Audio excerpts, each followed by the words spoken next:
You're listening to Later with Mo Kelly on demand from KFI AM 640. We have this theme of crime being woven throughout the show. Let's talk about the the safest and least safest cities in the United States, according to Wallet Hub. Wallet Hub compared over 180 cities. Okay, so 180 is the bottom. Compared over 180 cities across 41 safety metrics to determine which cities were the safest. Okay, we'll do the top 5, bottom 5, and let you know where the California cities ranked across the 180 in total. So let's start with the least safest cities in the United States. Coming in at number 175. I'm going to have to turn on the computer. Here we go.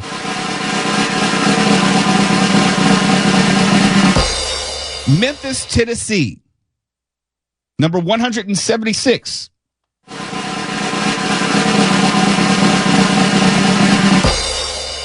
Detroit, Michigan. 177.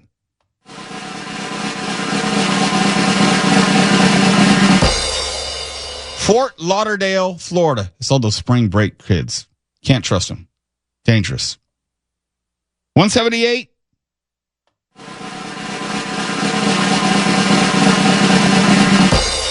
Baton Rouge, Louisiana. And the last one, 179. They lied to me. They only have 179, 100, not 180. But 179 is the least safest city in America, New Orleans, Louisiana. I wouldn't quite disagree with that. There should be a Mississippi city in there somewhere because Mississippi is always the worst no matter what. The top 5 cities in the United States, according to Safest. Number 5.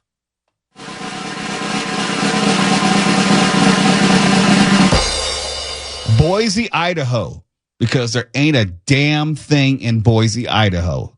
They don't even want to steal the dirt out there. There's nothing in Boise. Mo, have you been to Boise? No. And I have no intentions of going. I think you've made the right choice. Because there would be crime if I showed up in Boise. That's why. I don't think there's a lot of people in Boise who look like you. And I've been there. So I'm not missing anything? Other than the KKK? Yeah, just a few white sheets. Okay. All right. Number 4, the safest cities in America.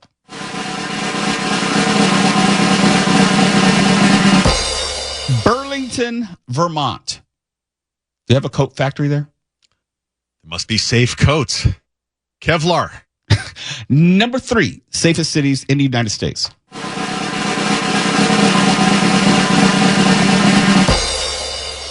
I am 54 years old, and I've never heard of the city. Warwick, Rhode Island. They could have just made that up. Had you heard of it? Stephen, had you heard of Warwick? Absolutely not. H.P. Lovecraft never mentioned it, so it might not exist. Look, Rhode Island, obviously the tiniest state. So Warwick can't be that big to begin with. Hey, look it up real quick, someone, and see what the population of Warwick is. I don't think it's over 25,000. I'm just guessing. Hang on. And Burbank is 100,000. Use that as a... Population's almost 83,000. What? But still smaller than Burbank. All right. The second safest city in America is...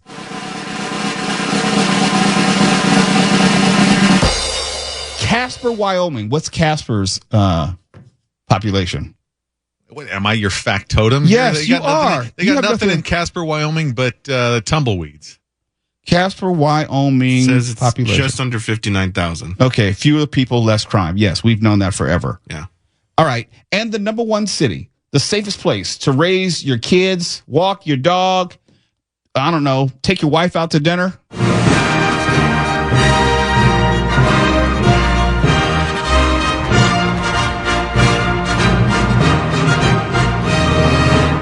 Any guesses? The International Space Station.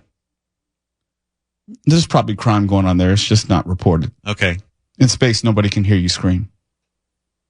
What do you got? Come on, No, Stefan. Come on, Stefan. Not You laugh. I can see you. You're laughing right now.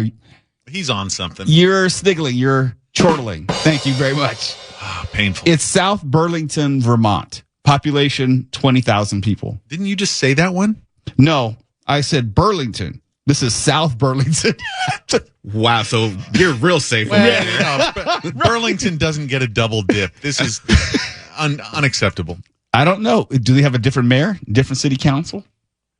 You know, it's like one of those old movies in a Western town where there's a bar and a line across the floor that you cross, Right. And then you're in the next state.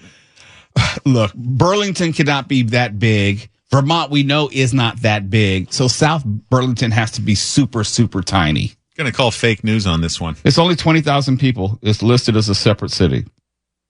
Yeah. Sergeant York is the movie I was thinking of. Mm-hmm. They're in a bar, you cross the line, you're in the other state, and you can order whatever you want. Of the other cities on the list of 179, not 180, but 179 cities ranked as far as safety, here are the California cities. Number 50, I'll work my way down.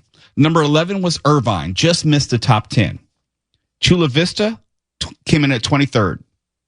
Fremont, 24. Glendale, 25. Santa Rosa, 27. Santa Clarita, 29th.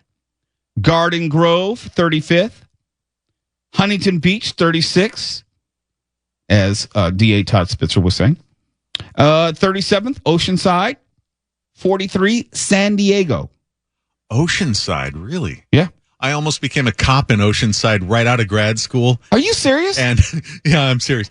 And I went through all the testing and stuff, and I was told that it was kind of a rough area, but They lied. Yeah, times must have changed. 44 is Modesto. 48 is Rancho Cucamonga. I've been to Modesto. Would not want to live there. Oh, well, tell Chris Little about Rancho Cucamonga. I think that's where he lives. You're just going to out him on the air like that? Oh, no, he's been outed long ago. Okay. 49 is Oxnard. Oxnard, nice place. I can see myself living there. 51, Moreno Valley. We'll just keep on going. 70th is Ontario. 75th is Santa Ana. 80th is Fontana. 83 is Anaheim. 7-Eleven, shout out. 99th is River Tucky. 102nd out of 179 is San Jose. Do you know the way to San Jose? 103 is Sacramento. You notice I haven't said LA yet. 105th is Long Beach. 107th, Stockton. 111th, Fresno. 113, San Francisco. 136th in all the nation, not LA, Bakersfield. 162 out of 179, Los Angeles. Well, it's the price we pay. Literally the price we pay. Yeah. 173 in all the nation, San Bernardino or San Bernardino. And 175th out of 179 cities in the United States, arguably one of the least safe cities in the country. Oaktown, Oakland. Yeah. California well represented in the bottom half of this list. Comforting. I think we should go out and celebrate. Yeah. Go to a 7-Eleven and take the metro all the way over to the 7-Eleven. And, crack some skulls. You got some bear spray in your car? I got some stuff in my car. I'm not going to tell you what, but I got some stuff in my car. Not in the trunk. No, it's within hand's reach. Okay. KFI AM 640, we're live everywhere on the iHeartRadio app. And as we continue this crime theme, you've heard the story by now about Dodgers pitcher Walker Buehler, who started the game tonight for the Dodgers. Well, and what's odd is the game tonight is in San Diego. But he was at Santa Anita earlier today. You'd think he would have already been in San Diego because that's a big playoff game. Well, he wasn't. He was at Santa Anita and was robbed of his watch. Have a lot of thoughts on that. And I think that there's something to be learned. There's a lesson to be learned in what happened to Walker Buehler. And we'll share that with you next. You're listening to Later with Mo Kelly on demand from KFI AM 640. The Dodgers are getting ready to choke again in the playoffs. Right now, they're down 6-5 in the bottom, I think, of the top of the eighth inning. And the pitcher who started the game tonight is Walker Buehler. Walker Buehler is from Lexington, Kentucky. He's always had a love of horse racing. In fact, one of his business interests is connected to horse racing. So he had some time today, oddly enough, to go to Santa Anita in Arcadia to watch the horses, maybe conduct some business, and then get down to San Diego for the game where he promptly gave up 6 runs tonight. But while he was at Santa Anita, and Walker Buehler is not a small guy, I think he's like 6'4", he was there with his wife. He was robbed of his watch. When I saw the story, I was like, there's something. Was it a robbery or was it something else? I want you to listen to this news report of what happened. And then Tuwala and I are going to give you some valuable advice and information which could save your life or someone you know in the future. Listen to this. As he gets ready to start tonight, we have learned that Dodgers pitcher Walker Buehler was robbed by a mob at Santa Anita Park. They took his watch, which is reportedly worth more than $100,000. Stop right there. He was wearing a watch valued at $100,000. I'll assume it's a Rolex, maybe it's a Movado or a Citizen. I don't know. But the watch was $100,000. As he gets ready to start tonight, we have learned that Dodgers pitcher Walker Buehler was robbed by a mob at Santa Anita Park. They took his watch, which is reportedly worth more than $100,000. Oh, more than $100,000. I didn't catch that. More, which could be $101,000, could be $199,000. They took his watch, which is reportedly worth more than $100,000. Still unclear when this happened, but we've learned a mob of people surrounded Buehler and his wife, and that is when somebody unbuttoned his shirt sleeve and took the watch. Buehler will be starting for the Dodgers tonight in Game 3 of the National League Division Series in San Diego. All right. I wasn't there, but there's some things that I can glean from the news reports. And what have I always said? Safety begins before you even get in a situation. Are you increasing the likelihood of danger, or are you decreasing it? I use the gas station analogy. I'm not going to gas stations late at night. Why? Because that increases the danger quotient. I'm not going to ATMs at night. Why? That increases the danger quotient. I'm not going to Santa Anita Park. People have money. They're betting. And I'm not wearing a $100,000 conservative estimate watch while going to a park where people are betting, winning, and losing money. I am making myself more of a target. I'm not blaming a victim.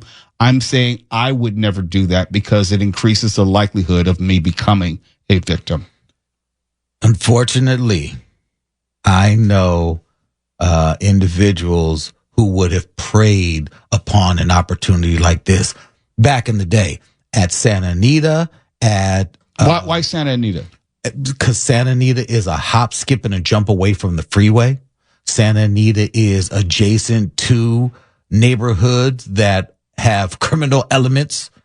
Santa Anita is a place where you know what they would have called lunch is going.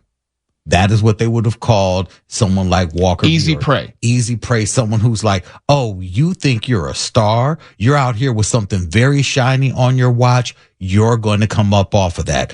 I don't care if it was Santa Anita. I don't care if it was in LA, the SoFi? Not SoFi. Staples Center? The Crypto? casino. Oh, Hustler Casino? Hustler. People get robbed coming out of Hustler all the time. Why is that, Tuwala? Because there's someone in the casino, someone who is watching someone win big on a table, someone who's watching someone win big at bingo or whatever, and calling up someone outside and saying, hey, someone just hit big on the table. This is what they're wearing. I'm inside. I will let you know when they're leaving so you can meet them outside. I call that a spotter. Okay. A spotter. Always can say, okay.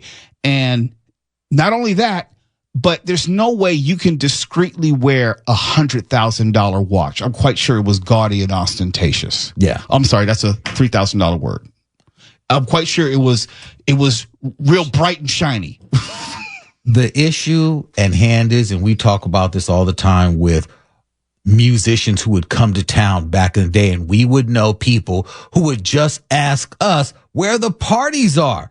Hey, where's the party? Where's everyone going? Where are all the stars going to be at? And then you would see in the news the next day, such and such artist got robbed for all of their jewelry, their merchandise, whatever they had. Because they're wearing it going to the party. Shiny. And they just want to be bright, there. All of that. I would do. What do I have on my hands right now? Nothing. The only thing I ever wear is my class ring. And if someone asks for it, here, whatever. Yeah. You know, yeah. I don't even wear this every day. I don't wear any jewelry for that reason. I don't want to attract attention. I don't want to be on anyone's radar in any way. I will never buy a watch which is worth more than $150 or $200. When me and my friends were young in high school, we thought wearing big gold rings was the thing. All the rappers were wearing them. We had a bunch of 2 and 3 finger rings, and we thought we were high society. We were just flossing with this gold. One day we were sitting outside. Real gold or fake gold? It was jury mark gold. Gotcha. So, whatever gold. It's the gold that they probably steal from dentists. Who knows? We were sitting outside of a corner store, and 2 local gang members, they rolled up on us and they got out of their car, and I had my hands in my pockets in my Fila coat, and one of my friends did not. He had his hands on. He was showing off his ring. Oh, this is a real world example. Yes. And one of the individuals walked up to him and said, "Hey man, that's a nice ring." And he wasn't paying. He was like, "Yeah, man, I know, right?" Pow! Hit him in the face and took his dead stuff. in the face. Yep. And just said, "Give it to me." We knew these individuals. We knew that they were packing. And he just said, "Here you go. Here you go." It's nothing. And the very next day, that gang member was murdered, and we saw him drop dead on our street. But that's not connected to us. We know, don't go outside shiny and bright in an area where you know you are automatically going to be a victim. He can wear that at certain events where there's security and he's protected. Even then, I wouldn't advise it. But Santa Anita is probably the worst place in the world because they're already looking for people who either hit big on the horses. Yep. They're desperate people who might have lost. I could have had this conversation with Tim Conway Jr. He would tell us the same thing. There are certain people who are looking for, because that's where money changes hands. If you go to Santa Anita and you are a professional there and you know how to bet on the ponies and win big, you do not walk away from the cashier counting your money. You know the Kenny Rogers gambler song. Fold that money up and put it in your pocket and go home. Don't count your chips when you're sitting at the table. No, sir. So what happened to Walker Buehler today is unfortunate, but a lot of it is preventable. We can talk about how much crime there is here in LA County, but the first point about safety is self-protection and not putting yourself in a situation where you're more likely to become a victim. If you wear a $100,000 watch, people are going to see it. People are going to notice it, and it's usually just one phone call away where someone will take it and possibly your life right along with it.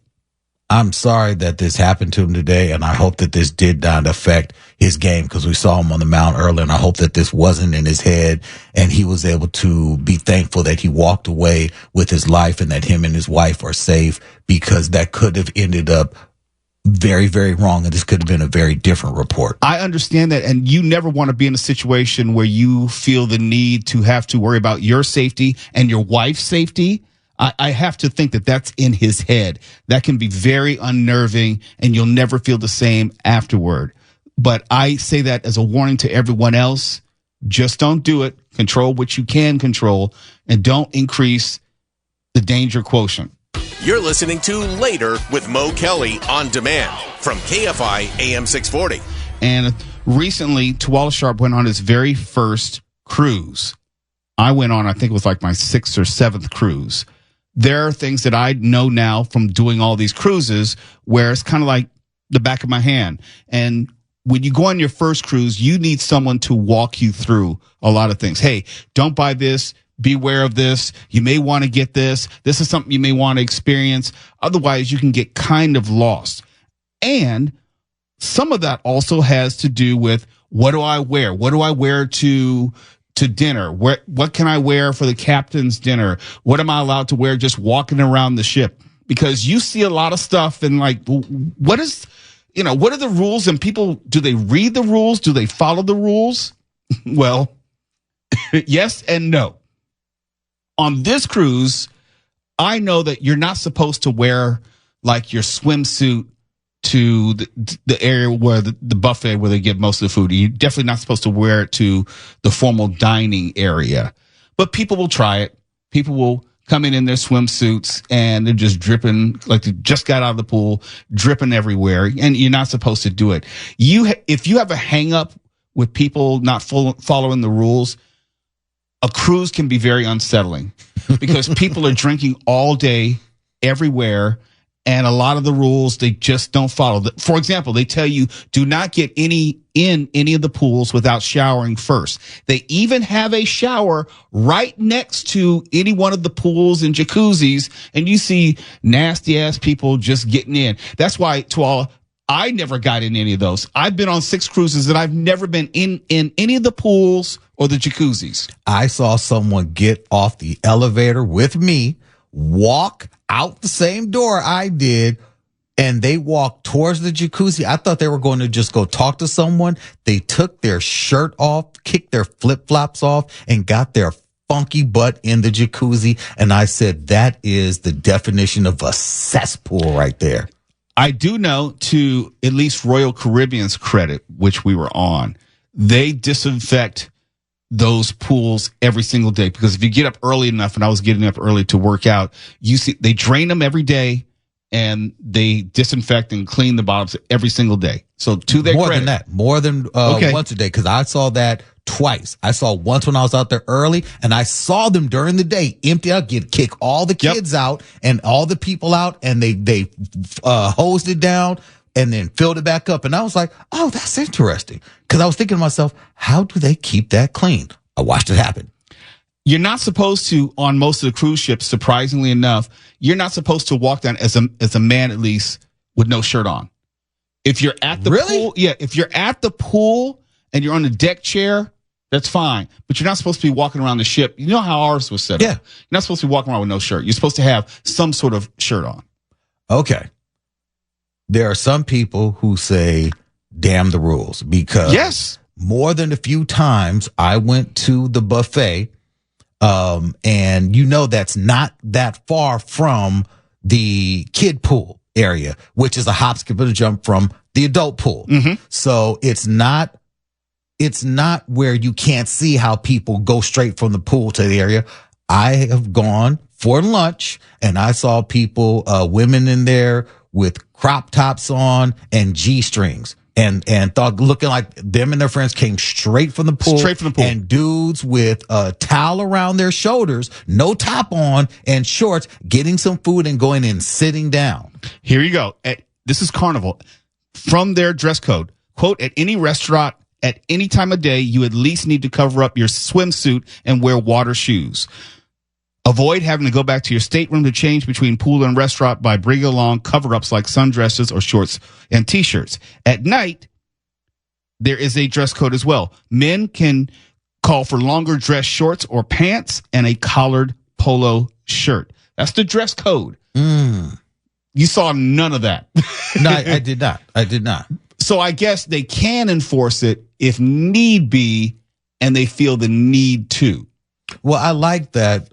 Cruise line like Carnival is getting ahead of the game and saying, hey, we are going to start putting this out there now. They're getting this information out now. They knew that Later with Mo Kelly would definitely pick this up and spread this across the nation on KFI. And that's what we're doing, because it's important, because for my next cruise, I'm hoping I don't see that while I'm eating. To me, that's like, ugh, it just is. In the main dining hall, which I didn't go to, because if you've been on any cruise, you have to wait for that food. You have to pay for that food. It's not included in your package. And it's not much better. I would rather just go to the buffet and eat when I want to eat as much as I want. It's not a prepared plate, and I can get seconds and thirds and what have you. But you need someone to be able to walk you through all those things and let you know in advance. Because the very first cruise I went on, and it was Carnival, went to the Bahamas, and this was about maybe 20 years ago. Yeah, you go to the formal dining and you realize, I don't need to do this. And you get a better experience when you usually spend your time in the buffet. You can get in, get out, get multiple plates, take it back to your stateroom. But it's interesting, and the reason we're talking about this, most people don't read the rules, don't read the dress code because nobody follows it. But it can be used against you if they want to, because it is written and they can hold you to it if need be. Like, for example, in the main dining hall, you're not supposed to wear jeans. You're supposed to wear like slacks or Dockers as far as men. Really? Yeah.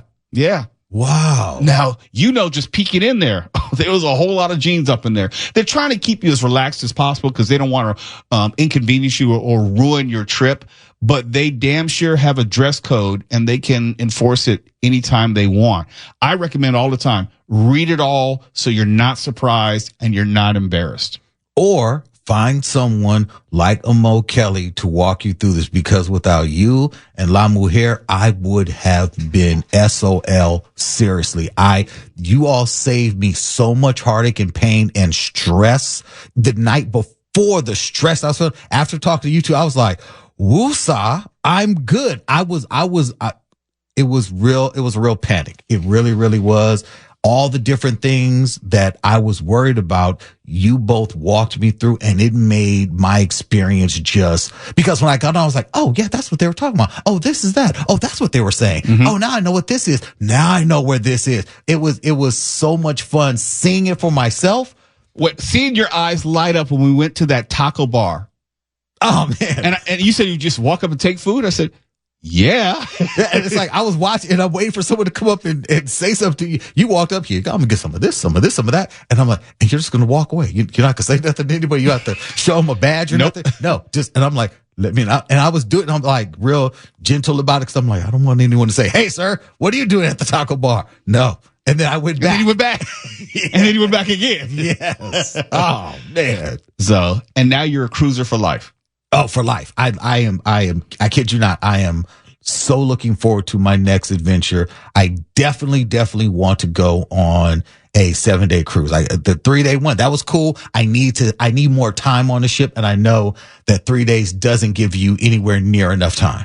No, but it's a nice sampler. Yeah. It's later with Mo Kelly. When we come back, we're going to give you an update as far as apparel and etiquette. Pajamas. They're for everyone.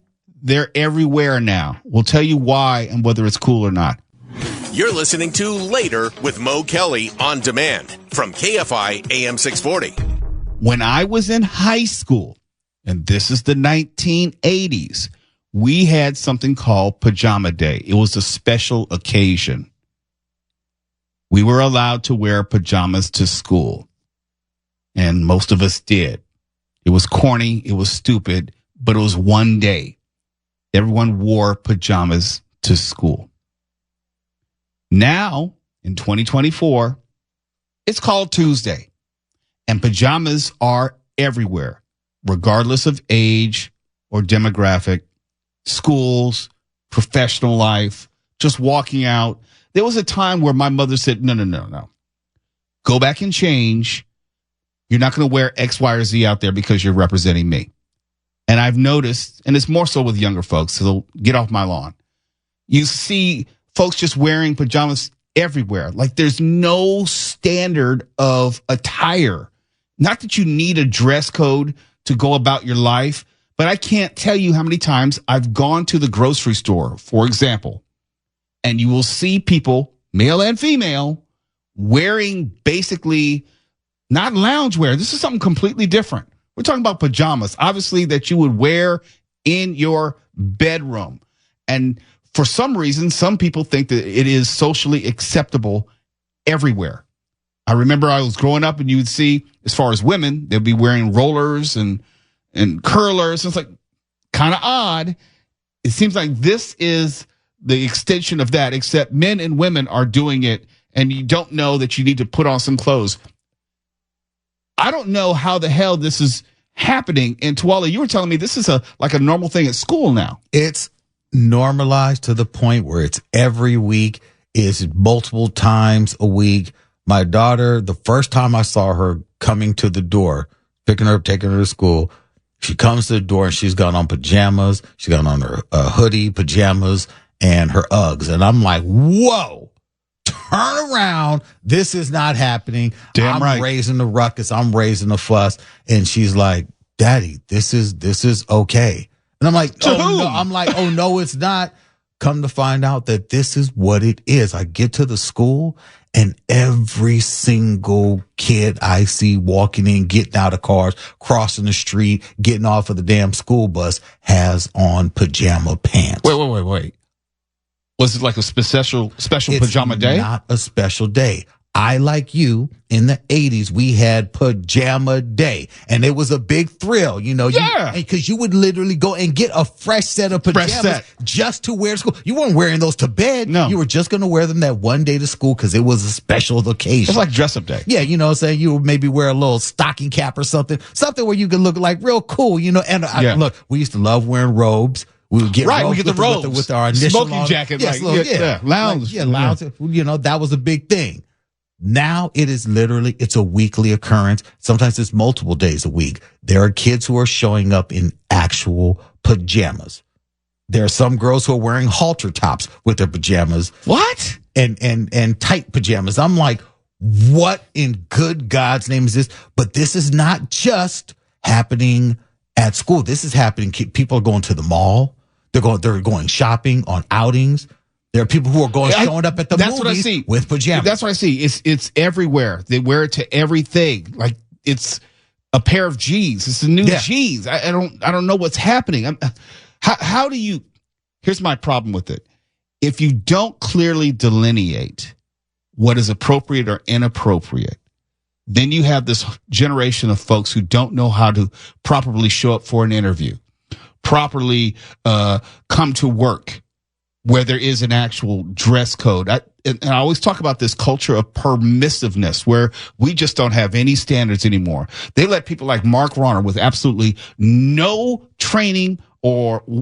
I just wanted to check in with you. You can't even see what I'm wearing right now. You can only see me from about the shoulders up. But I'm a person who likes to be casual to a point. That's part of the reason why I do work in entertainment, because I did not want to work in an environment where I had to wear a coat and tie. And I did for the Los Angeles Chamber Orchestra. Had to wear a shirt and tie every single day. And I was miserable. So I get the benefits of a relaxed dress code. But people can't see me. You'd be hard pressed to catch me in a t-shirt at work. I just don't wear them because it's about how I want to present myself, because other people are looking at me and they make assumptions, I believe, if I am too casual. Now, just to make sure we're looking at the other side, are we part of a dinosaur generation that's dying out? Have we truly become old man, get off my lawn, and we are a thing of yesterday? Because kids are showing up to interviews with these damn star pimple patches on their faces and T-shirts and jeans on. Are we just too old? Look, I was raised a certain way. I was raised to wear an undershirt. I still have an undershirt on right now. You won't catch me without one. I was raised to wear a belt. I have a belt on. That's how you were supposed to put yourself together before leaving the house. I was part of the generation when I used to travel as a young man. You dressed up before you got on the plane. Not necessarily a coat, but you still were presentable in a collared shirt. That's just how I was raised. And I do believe there's a connection between these kids, you can't tell them any damn thing, who don't have any real discipline, and how we let them do whatever they want along the lines of wearing pajamas, along the lines of talking back. I think it's all connected. Yes, I'm old man. Get off my lawn. Yes, we are a dying breed, but damn it, I'm right. Okay, now, Lindsay, you are of a younger generation. And she's wrong. Where do you sit on this before we run out of time? I think it's it's really up to people's parents, because like I was raised to, you know, at least wear like jeans if you're going out, you know. You mean just like going to the movies? When you say going out, or like just leaving the house? Got it. In general, it's like if I were ever to leave the house with pajamas, my mom would kill me. So there were physical consequences. Yeah, I know. My father would have beat the excrement out of me if I did something that embarrassing to him. Yeah, I've been yelled at for it. Yeah. Well, that's because your parents know that one day you're wearing pajamas outside, the next day you're robbing a 7-Eleven. There's probably a connection. Hey, okay. Yeah, there is. To bring it full circle. Uh-huh. Yeah. It's your callback. Come on, Foosh. That wasn't funny. That was insightful. That was actually smart. Yeah. We agreed with you. We weren't laughing because there's nothing funny about it. That's boring then. I mean, you made a good point. No. I'm sorry. Yeah. I could do it for it. No. Then it makes you feel bad. No, I'm gonna try not to do that the rest of the night. No, but the point is boundaries, parameters, expectations, standards, they all kind of work together. And if you don't have parameters and boundaries and standards, they probably end up breaking into 7-Eleven. The only thing standing between you and a life of crime is that undershirt and that belt. Yeah, you know why? Because it was under the threat of physical violence from my father. I was more afraid of my father than I was the police. And my father always instilled in me, I have to teach you boundaries before the world does. And that means prison or the morgue, or possibly both. KFI AM 640, we're live everywhere on the iHeartRadio app. We're not here to tell you what to think. We're here to give you the latest. KFI. And KOST HD2. Los Angeles, Orange County. Live everywhere.